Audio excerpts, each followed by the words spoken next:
Jusqu'à midi, vous écoutez Samedi de lire avec Amélie Boivin-Infield au FM 103.7.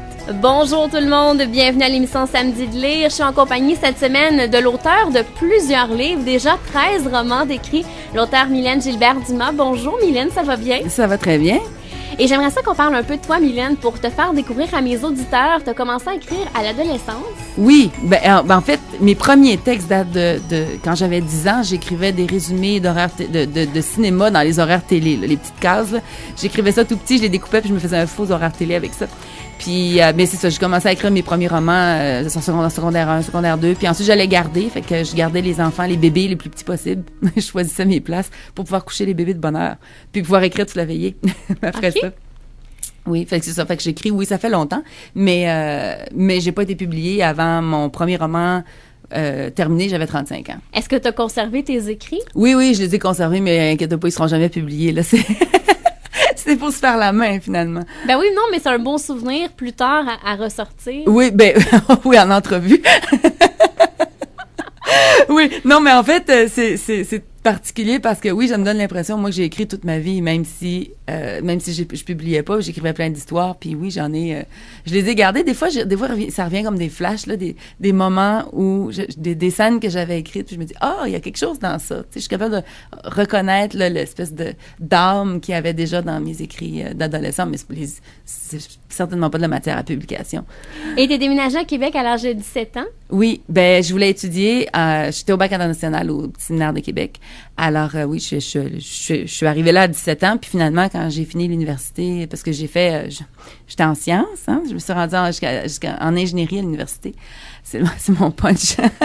J'ai étudié l'ingénierie, devenir ingénieure en électricité, mais je vais 6 semaines, c'était vraiment pas ma place là. Puis j'ai été travailler, puis ensuite quand je suis retournée à l'université, j'ai dit à l'orienteur, OK, je veux être écrivain, c'est ce que je suis, tu sais, j'écris depuis tellement longtemps.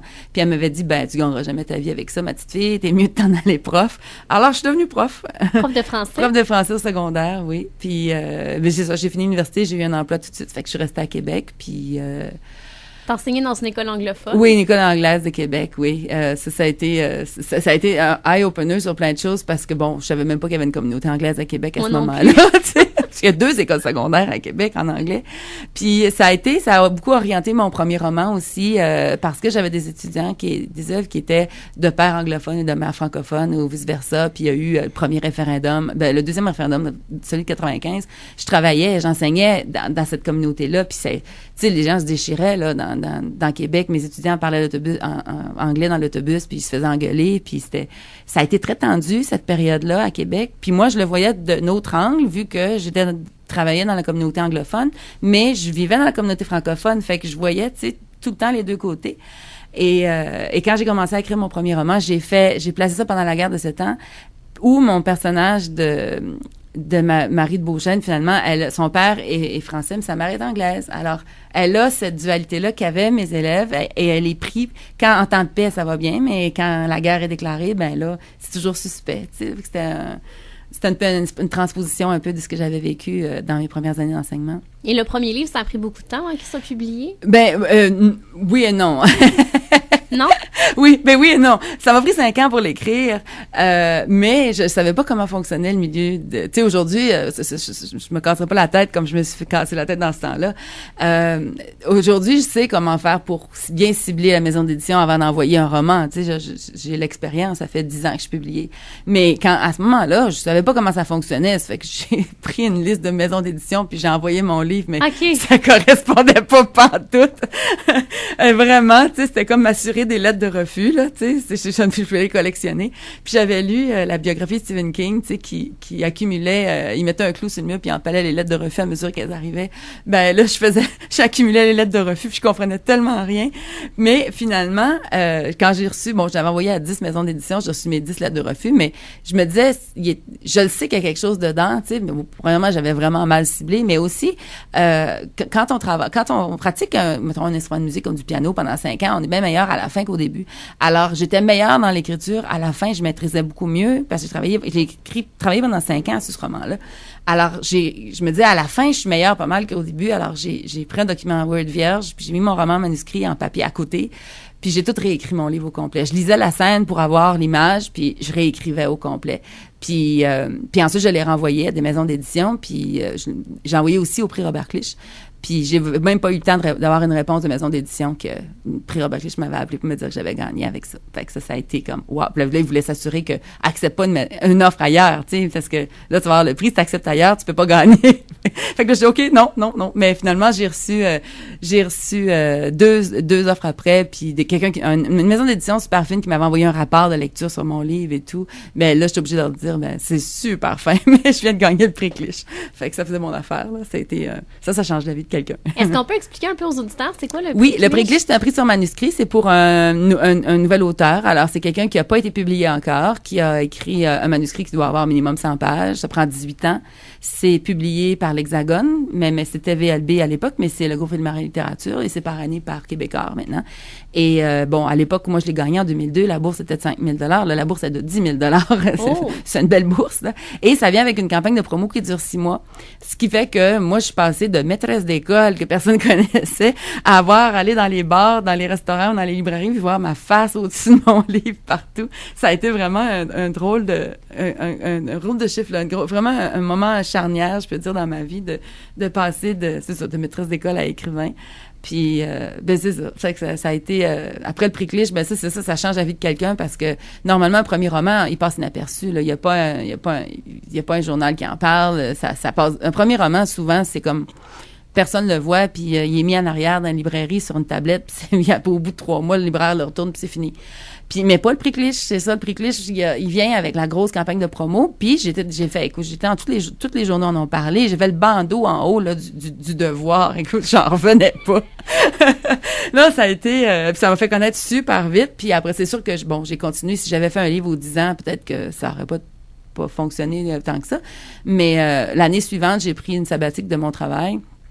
Puis j'ai écrit le tome 2 des Dames de Beauchesne. Puis là, quand il est sorti, ça a été un gros succès. Puis ça a été bon, ben OK. Je fais quoi à cette heure?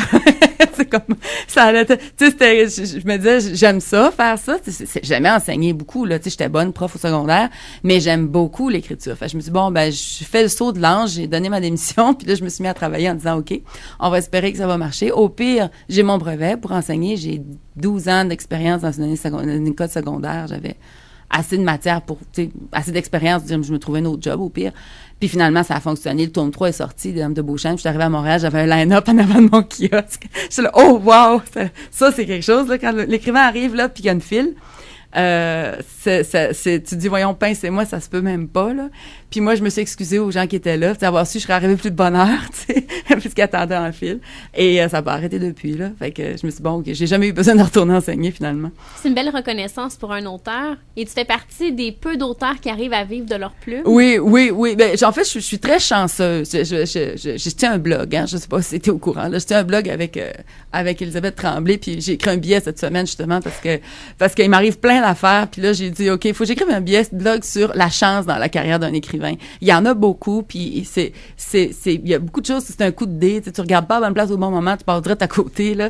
Mais oui, ça a été, je fais partie des écrivains qui gagnent leur vie avec leur plume. Je travaille fort, je veux dire, c'est sûr, je travaille tout le temps, je fais un roman par année, des romans de 350, 400 pages, même mes premiers étaient plus épais que ça, puis c'était du roman historique, il fallait que j'en travaille un coup, là. Beaucoup de recherche à faire. Oui, c'est ça. Maintenant, je fais du roman contemporain, mais je fais quand même la recherche parce que je vais dans des zones grises. Mais je travaille fort, mais c'est un coup de dé que ça a donné que les gens aiment ce que je fais. Tu sais, ça, j'aurais pu écrire sur des sujets ou avoir une plume puis ça intéresse personne, puis moi je trippe là, tu sais, j'aurais pu moi triper sur ce que je fais puis personne n'a envie de me lire. Ben là, je trippe sur ce que je fais puis les gens aiment ça les touche, puis ils m'écrivent des lettres. Je me dis OK, à chaque fois que je sors un livre, je reçois ma pile de courriels, puis je me dis OK, je pense que je me trompe pas, c'est le fun, on continue, tu sais. Mais oui, le fait que les gens aiment ça, ce que je fais, c'est super le fun, mais c'est vraiment un coup de dé parce que je connais des écrivains qui sont super bons, mais ça touche pas les gens. Moi, j'écris pour le grand public. Je suis une écrivaine grand public, là. Je suis pas une écrivaine classée, on va dire dite littéraire, là. Et je suis vraiment chanceuse que les gens aiment ça. Ça aurait pu être tout à fait le contraire. Et t'habitais à Québec, ce qui a inspiré ton dernier roman, Les 2 saisons du Faubourg. Oui, ben ça fait longtemps que je porte ce roman-là, Les 2 saisons du Faubourg, parce que quand j'ai lâché l'ingénierie, je vous disais tout à l'heure, j'ai étudié pour être ingénieur, puis là j'ai lâché ça. Bon, mais là j'ai été travailler une année au salaire minimum dans le quartier Saint-Roch. À vendre du tissu. Fait que là, c'est pour ça qu'il y a un personnage dans mon roman qui vend du tissu, puis à la même place où est-ce que je travaillais, parce que je me rappelais de cette époque-là, bien comme il faut, puis c'est mon petit clin d'œil à mon ancien boss. Puis, mais oui, j'ai vécu là, j'ai vécu dans le Faubourg Saint-Jean-Baptiste longtemps, puis quand je travaillais à vendre du tissu dans le quartier Saint-Roch, il y avait une dame qui venait de temps en temps, une femme avec sa petite fille. Moi, j'avais 19 ans, tu sais, puis elle devait avoir peut-être 27, 28, puis elle avait une petite fille avec elle qui s'appelait Marjolaine. Puis je trouvais qu'il y avait tellement de belles relations entre les deux, ça m'avait marqué, tu sais, puis je m'étais dit c'est des personnages de roman, j'écrivais pas encore là, je venais de lâcher l'ingénierie, mais j'écrivais tu sais pour moi-même là, pas pour publication. Puis c'est comme resté imprégné bien longtemps, puis je savais qu'il y avait un roman entre la mère et cette petite fille-là. Puis c'est juste, elle venait, elle achetait du coton à verge, puis elle faisait sa robe, puis dans les retards, elle faisait les robes de sa fille, là, puis c'était juste, il y avait quelque chose de vraiment particulier, une grande proximité entre les deux. En même temps, ça excluait les autres autour. Puis je me disais, OK, il y a quelque chose, là. Alors quand, je devais travailler l'hiver passé sur un nouveau roman sur le Yukon, mais j'ai pas pu partir parce que j'ai eu une opération, il fallait que je reste ici. Fait que j'étais en attente, là. Alors, je me suis dit, OK, c'est le temps de le sortir des boulamites, ce roman-là. Tu sais, je le portais depuis longtemps, puis je me suis mis à travailler dessus. Puis, parce que tout était décalé dans ma vie, là. Puis finalement, c'est ça, ça a été, quand il est sorti au printemps, puis ça a été vraiment quelque chose de... C'est un beau voyage dans le temps pour moi. Tu sais, je l'ai placé dans les années 90, juste avant le référendum. Donc, avant l'Internet aussi. C'est ça, avant l'Internet. Oui, parce que, j'écris sur la lenteur, c'est un peu mon dada, là. Et je voulais qu'on sente ça. Je voulais qu'on sente que juste avant qu'arrive Internet, on vivait pas mal moins vite qu'on vit maintenant. Puis c'est juste 20 ans, ça a l'air énorme là pour quand on est plus jeune, mais dans le fond, c'est pas si loin 20 ans. Et en 20 ans, on a multiplié de façon exponentielle la vitesse à laquelle on vit. Juste le courrier, c'est oui, c'est ça. Avant, on envoyait une lettre, puis c'est vraiment une lettre par la poste, là, puis ça prenait 2 semaines avant qu'elle arrive, puis des fois, ça pouvait prendre 2, 3 semaines, 1 mois, même plus, avant d'avoir une réponse. Là, les gens m'envoient un courriel, puis si j'ai pas répondu le lendemain, tu voyons, Mylène, ce qui se passe, là, tu sais, tu n'as pas répondu. Puis là, avec Facebook, c'est pire. Ils m'envoient un mot, puis si j'ai pas répondu dans l'heure qui suit, ils m'écrivent que tu as reçu mon mot. Mais là, c'est tellement vite, ça met tellement de pression sur la vie ordinaire. Alors c'est ça. Fait que je voulais que dans ce roman-là, montrer juste prendre conscience de ça. Des fois, on est pris dans le spin puis on s'en rend pas compte. Puis des fois, juste s'arrêter puis dire « Oh, wow, OK, j'ai le cœur qui débat puis j'ai l'impression que tout passe trop vite autour de moi. » C'est peut-être parce que je suis pris dans ce spin-là. C'est pas difficile de faire juste un petit move des fois puis on se dit « Ah, tout à coup, c'est plus relax puis ça fait du bien. » Puis, fait que moi, je dis à tout le monde, stressez pas si je réponds pas à mes courriels. C'est pas que je l'ai pas reçu, c'est parce que je fais d'autres choses. Je vous ai pas oublié, je vais pas vous répondre. Je réponds à toutes mes lettres de fans, là, mais des fois, ça prend plus de jours. Des fois, ça peut prendre une semaine parce que faut que j'y pense aussi, là. J'ai pas la réponse vite de même quand on me pose une question, là. Si tu me permets, Mylène, on va aller en musique et on se reparle dans les prochains instants. Je veux vraiment qu'on parle de la Yukonnaise. Ça marche.